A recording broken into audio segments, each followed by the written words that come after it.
Today we're going to talk about codependency, and you'll understand that if you're not familiar with that topic, it's perhaps one of the reasons you're struggling to get back with your ex, or you're struggling to let go, because there's an element of psychological element in your past relationships that created that codependency that prevents you from feeling secured and happier. So watch this video. If you're not familiar with that concept, you'll understand why it might affect you and give you some tools and reflection about how you can be happier in relationship.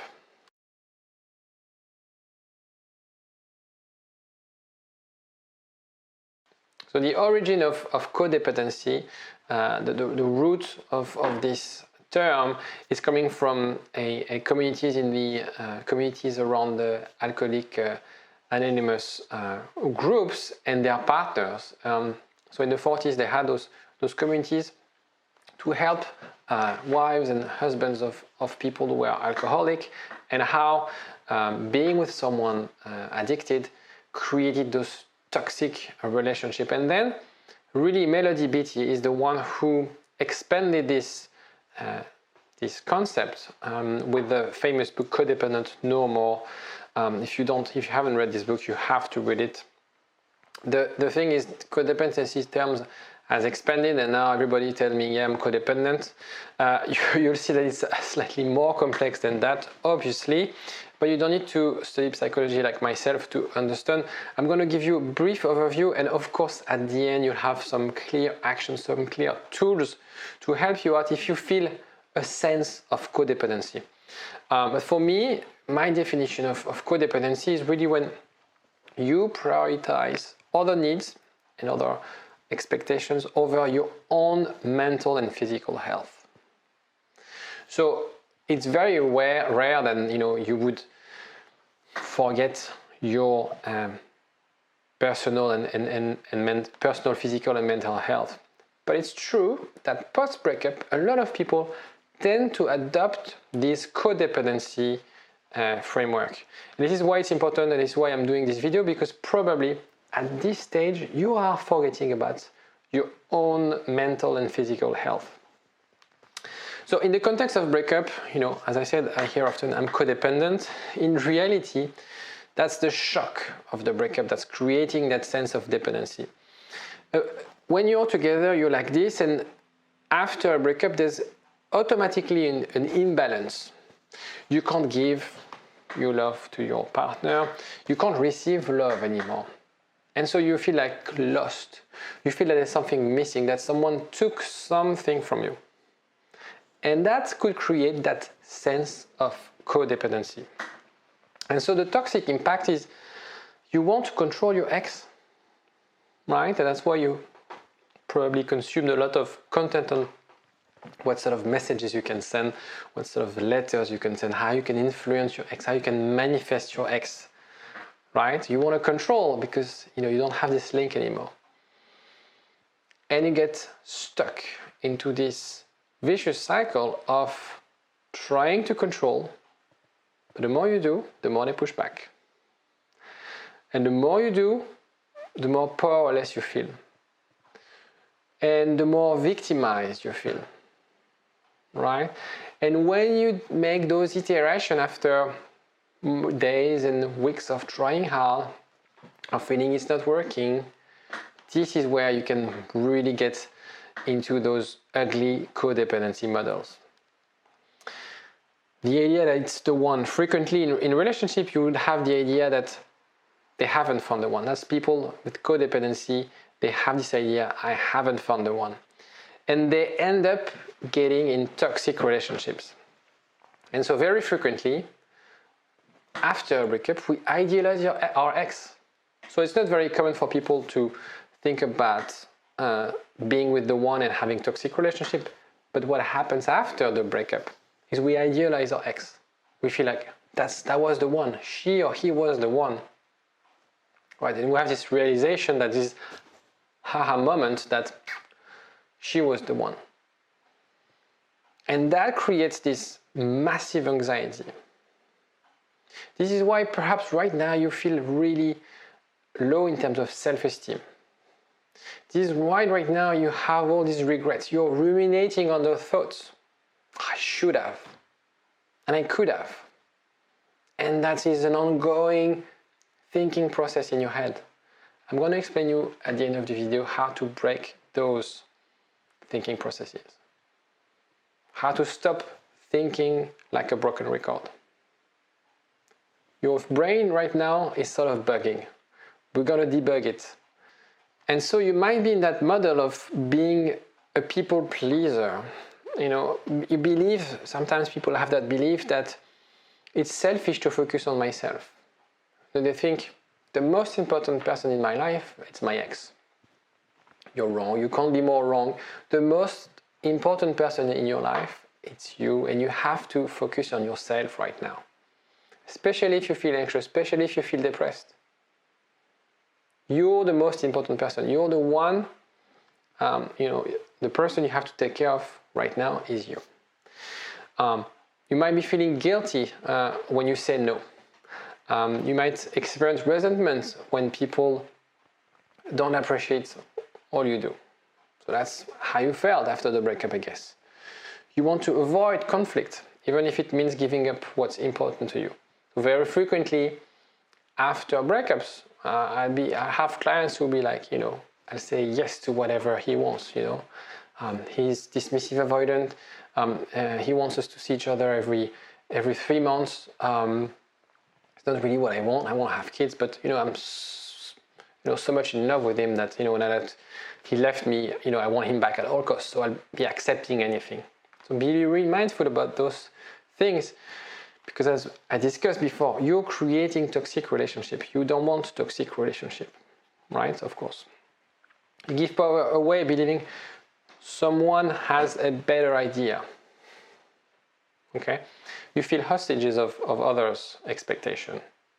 Sometimes you have the feeling that, and we are all guilty of that sometimes, of having, seeing our life passing by. We on the passenger seats because we want to please people, because we don't want to interfere. We want to be, to blend into the group. So, and sometimes it's because of our childhood, that was the way we functioned in our family. We didn't want to make any fuss, and people were, we felt loved and accepted, and that was enough. And then we bring that in adulthood, in relationships, and we feel like, you should always say yes. You don't want to get into a fight, you don't want to confront people, you don't want to express your needs, because they might not love you. So that's the problem of these codependency models, of this idea of being a people pleaser. Struggle to focus on your own issues. Believe that your emotions or needs are burdens to others. I don't want to annoy people with my emotions, with how I feel. And this is so wrong, because when you dismiss your emotion, this is the best recipe if you want to go into depression. If you want to feel anxious, if you want to create really shallow relationship, if you want to fail connecting with your partner, that's the best way to do it, to dismiss your emotion, to feel like, I shouldn't share this with my partner, with my family. I don't want to be a disturbance. Believe that you must live up to someone else's standard rather than your own. Again, it's the sense that I'm not good enough. It's the sense that I have to adapt to my partner because he knows best, or she knows best.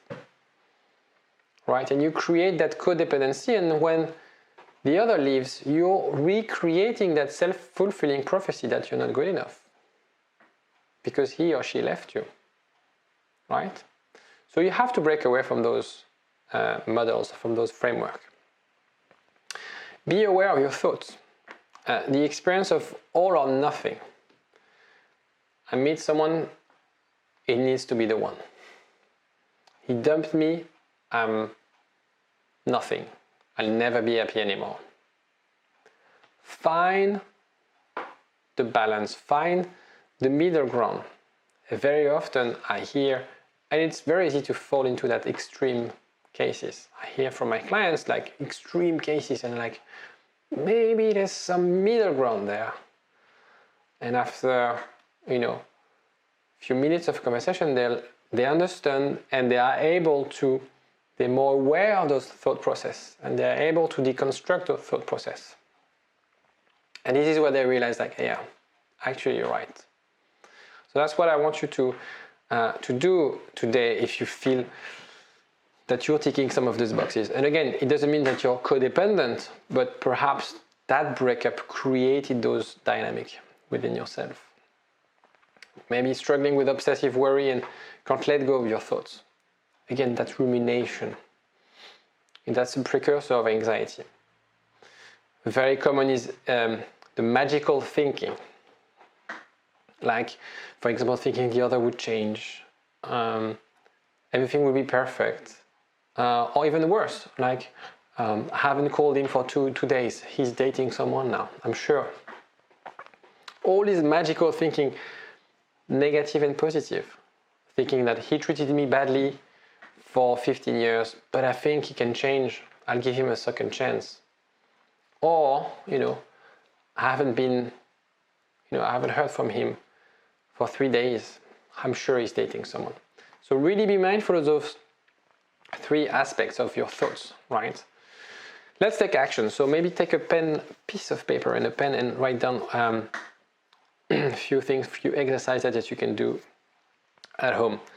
You need to address that lack of self-awareness, the sense that you have lost yourself, the lack of self-worth, the sense that you're not good enough.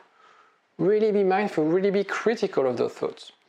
Really try to attack those thoughts. Why are you so critical about yourself? Why do you think you lost yourself? Why do you think you're confused? Find right support, a community, a therapist to help you have those conversations, because it's the kind of thing you can keep a journal, and that's the second tip. Write them down, really get those thoughts out. But having a conversation with a specialist can really help you accelerate that process and helping you to reflect, to take a step back, to really challenge your thoughts. And it is when you challenge your thoughts that actually you're able to break them down and break away from them. So journal your thoughts, as I discussed. Write about any of the feelings that are coming up for you. So you might be feeling sad, you might be feeling resentment, maybe embarrassment. Write them down. Write about any new insights you may be having at this time. Yourself, your family, your other relationships. And write what you think about changing these patterns in your life. So really have this mechanical way, rather than letting those thoughts sounding like a broken record in your brain and creating that anxiety. Put those thoughts on a piece of paper. Write them down. And write how you can change those patterns. How you can stop that thinking process. Those thoughts are information. Be critical about those information. Challenge those information. Understand what it means. Understand there's always judgment in those thoughts. Why are you thinking about this? Why are you so critical? So work on those aspects on your own. Find someone to discuss those aspects with you, because they would actually help you feel better, help you let go. And letting go is a key element if you want to get back with your ex or if you want to move on. That's an essential step in recovery. And if you want more content, if you think that codependency, you want more content on codependency, let me know in the comment section. And don't forget to like if you like the video and subscribe if you're new to this channel. Bye-bye. igetmyexback.com. Everyone deserves a second chance.